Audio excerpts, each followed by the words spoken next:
सोलापूरचे ग्रामदैवत सिद्धेश्वर महाराजांच्या प्रमुख धार्मिक विधीला सुरुवात झाली आहे।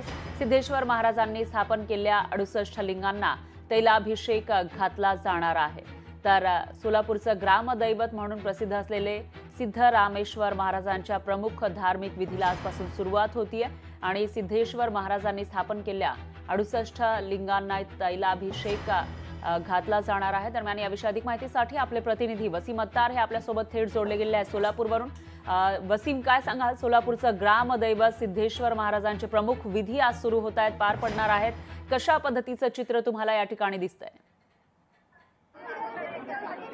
निश्चितच सोलापूरचं ग्रामदैवत म्हणून ओळख असलेल्या श्री सिद्धेश्वर महाराजांच्या प्रमुख जे आहेत त्या धार्मिक विधीला आजपासून जे आहे ते सुरुवात झालेली आहे। मानाचे 7 नंदी ध्वज जे आहेत ते या मिरवणुकीमध्ये निघत असतात।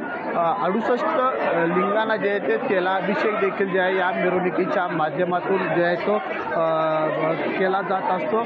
एक भक्तिमय वातावरण जे आहे ते सोलापूर शहरामध्ये असतं। सिद्धेश्वर महाराजांच्या यात्रेची 900 वर्षाची जे आहे ते परंपरा आहे। सध्या जे आहे ते मानाचे नंदी ध्वज जे आहेत ते हब्बूवाडा या ठिकाणी आहेत। थोड्या वेळात जे आहे ते मानाचे 7 नंदी ध्वजांची मिरवणूक जे निघते त्यापूर्वी जे आहे ते हब्बूवाडा या ठिकाणी जे मानकरी आहेत यात्रेचे ते मानकरीच्या हस्ते जे आहे ते यावेळी पूजा देखील जे आहे ते करण्यात येत असते आणि यासाठी जे आहे ते माजी केंद्रीय मंत्री सुशीलकुमार शिंदे, खासदार परिणिती शिंदे व तसेच आमदार विजयकुमार देशमुख व शहरातील आदी आमदार देखील जे आहे ते या पूजेसाठी जे आहे ते या ठिकाणी जे आहे ते हजर राहत असतात। आणि त्याचप्रमाणे जे आहे ते सिद्धेश्वर महाराजांनी जे सोलापूर शहर परिसरात जे आहे ते 68 लिंग स्थापन केलेले आहेत, त्या 68 लिंगांसाठी तेलाभिषेक करण्यासाठी जे आहे ते जे आहे ते नंदीध्वज ते रवाना होत असतात। निश्चितच वसीम, आणि आपण बघतोय मोठ्या प्रमाणामध्ये इथं भक्तांची गर्दी दिसतीये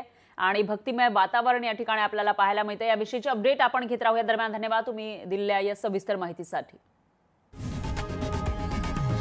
लोकशाही मराठी ऐका, पहा, जागरूक रहा।